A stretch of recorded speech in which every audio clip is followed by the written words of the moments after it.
নমস্কার বন্ধুরা, অঞ্জনা রান্নাঘরে আপনাদের সবাইকে স্বাগত। বাড়িতেই কিভাবে চিংড়ি মাছের চপ বানাবেন চলুন আপনাদের সাথে আজকে শেয়ার করি। আশা করছি আপনাদের ভালো লাগবে। ভালো লাগলে চ্যানেলটিকে সাবস্ক্রাইব করে দেবেন, ভিডিওগুলোতে লাইক কমেন্ট শেয়ার করতে ভুলবেন না। বেশ কিছুটা চিংড়ি মাছ নিয়ে নিয়েছি। চিংড়ি মাছের গাগুলো বেশ চিড়ে চিড়ে দিয়েছি, তাহলে চিংড়ি মাছের চপ বানানোর সময় চিংড়িগুলো সোজা সোজা থাকবে। আর গায়ের খোসাটা ছাড়িয়ে দিয়েছি, মাথাটাও ফেলে দিয়েছি, লেজের দিক থেকে একটু খোসা আর লেজটা রেখে দিয়েছি, দেখতে সুন্দর লাগবে। চিংড়ি মাছটা ম্যারিনেট করে রেখে দেবো। তার জন্য দিয়েছি পরিমাণ মতো নুন, 1 চামচের থেকে একটু কম গোলমরিচ গুঁড়ো আর 1 চামচ মতো লেবুর রস। মাখিয়ে রেখে দেবো 15-20 মিনিট মতো। একটা বড় সাইজের আলু সিদ্ধ করে ম্যাশ করে রেখেছি, চপ বানানোর জন্য লাগবে। এবার কেটে রেখেছি দুটো বড় সাইজের পেঁয়াজ, 6 থেকে 7টা রসুন কোয়া, কিছুটা আদা আর 3 থেকে 4টে কাঁচা লঙ্কা। এগুলো সব কিন্তু একদম কুচি কুচি করে কেটে রাখবো। এবার কড়াইতে দেব পরিমাণ মতো সাদা তেল। তেলটা গরম হয়ে গেলে তাতে পেঁয়াজ কুচিটা দিয়ে দেব।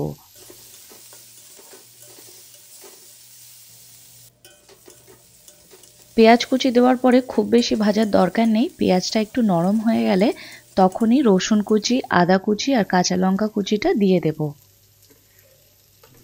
সবকিছু দেওয়া হয়ে গেলে এবার 2 থেকে 3 মিনিটের জন্য একটু ভেজে নেব।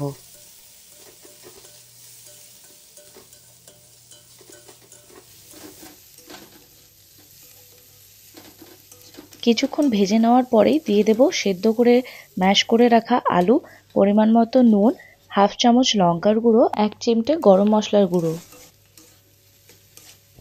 এবার সব কিছু ভালো মতো একসাথে মিশিয়ে নিতে হবে। প্রায় 3 থেকে 4 মিনিট এই আলুটা মশলার সাথে ভেজে নেব। আলুটা এইভাবে কড়াইতে নেড়ে নিয়ে চপ বানালে বেশি ভালো লাগে। শুধু সেদ্ধ করা আলু দিয়ে করলে কিন্তু অতটা ভালো লাগে না। চপ বানানোর জন্য কিন্তু আলুটা ভালো করে ম্যাশ করে নেবেন, অথবা যেটাকে বলে চটকে নেওয়া, যাতে কোনো গোটা ভাব না থাকে। আলুটা মশলার সাথে ভাজা হয়ে গেছে, এবার তুলে রেখে দেব আর একটু ঠান্ডা হওয়ার অপেক্ষা করব। প্রায় আধ ঘন্টা মতো বাইরে রেখে দেওয়ার পরে আলুটা ঠান্ডা হয়ে গেছে। এবার চপটা কিভাবে বানাবো দেখে নিন। বেশ কিছুটা আলু নিয়ে একদম পাতলা করে নেব হাতের সাহায্যে। পাতলা করে নিয়ে তার মাঝখানে চিংড়ি মাছটা দিয়ে ভালোভাবে চেপে চেপে মুড়ে নেব। আলুর লেয়ারটা কিন্তু পাতলাই রাখবেন, মোটা করবেন না, তাহলে খেতে ভালো লাগবে না। চিংড়ি মাছগুলো এইভাবেই আলুতে মুড়িয়ে নেব। মোড়ানোটা কিন্তু খুবই সহজ।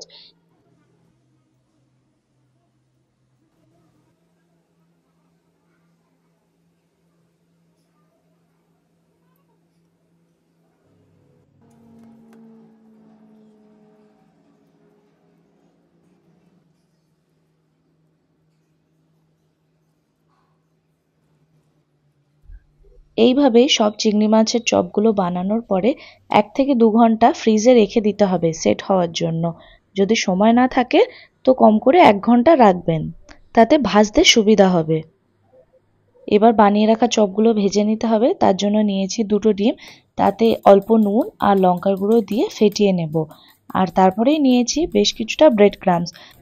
এই ব্রেড ক্রাম্বসটা বাজার থেকে কিনে আনা। সাধারণত আমি সবসময় বাড়িতেই বানাই। বাড়ির বানানো ব্রেড ক্রাম্বসই ব্যবহার করি, কিন্তু সেদিন শেষ হয়ে গিয়েছিল আর বানানোরও সময় ছিল না। এবার প্রতিটা চিংড়ি মাছ একবার করে ডিমে চোবাবো আর তারপরেই ব্রেড ক্রাম্বসে দিয়ে ভালোভাবে গায়ে মাখিয়ে নেব। তারপরে ব্রেড ক্রাম্বসটা ঝেড়ে নিয়ে আবারও একবার ডিমে চুবিয়ে তারপরে আরেকবার ব্রেড ক্রাম্বসে দেবো, দিয়ে ভালোভাবে গায়ে লাগিয়ে নেব আর তারপরেই রেখে দেবো একটা থালাতে। এইভাবে প্রতিটা চিংড়ি মাছ দুবার করে ব্রেড ক্রাম্বস আর দুবার করে ডিমের গোলায় চোবাবো। এবার এই প্রসেসটা দেখে অনেকেই বলতে পারে আমি 2 হাত কেন ব্যবহার করছি, অর্থাৎ রান্নায় বাঁ হাতটা কেন ব্যবহার করছি। এই পদ্ধতিতে 2 হাতই ব্যবহার করতে হয়, কারণ ব্রেড ক্রাম্বস সবসময় শুকনো রাখতে হয়। ডান হাত দিয়ে আপনি ডিমের গোলাটায় হাত দিচ্ছেন, সেই হাতটা যদি ব্রেড ক্রাম্বসে দেন তাহলে ব্রেড ক্রাম্বসটা ভিজে গিয়ে দলা দলা বেঁধে যাবে, তাতে এরকম গুঁড়োও থাকবে না আর আপনি ব্যবহারও করতে পারবেন না।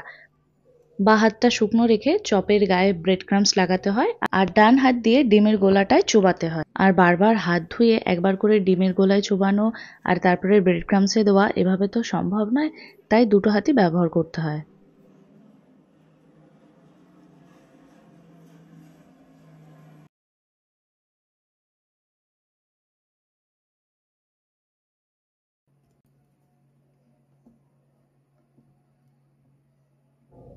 চিংড়ি মাছগুলো ভাজার জন্য একদম রেডি। এবার কড়াইতে দিয়েছি অনেকটা সাদা তেল।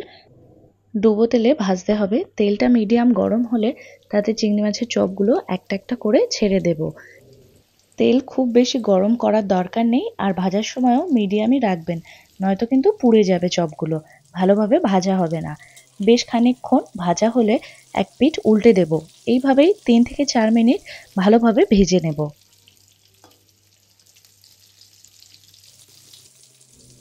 আর তেলে দেওয়ার পরে যদি এইভাবে একটু হালকা গাগুলো ফেটে ফেটে যায়, ভয় পাওয়ার দরকার নেই, ভাঙবে না, শুধু একটু সাবধানে উল্টে পাল্টে দেবেন, তাহলেই হবে।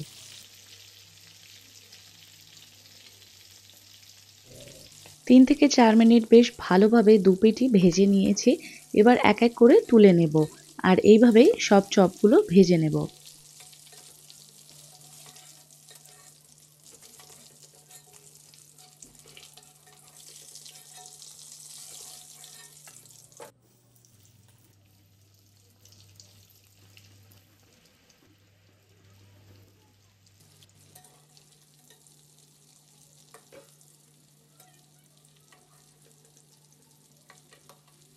সন্ধেবেলার জন্য এই মুখরোচক চপটা কিন্তু বানানোই যেতে পারে। হ্যাঁ, খাটনিটা একটু বেশি, হয়তো সন্ধ্যেবেলায় প্রিপারেশনটা শুরু করলে হবে না, দুপুরবেলায় প্রিপারেশনটা রেডি করে রাখলেই সন্ধ্যেবেলায় বানানো যাবে।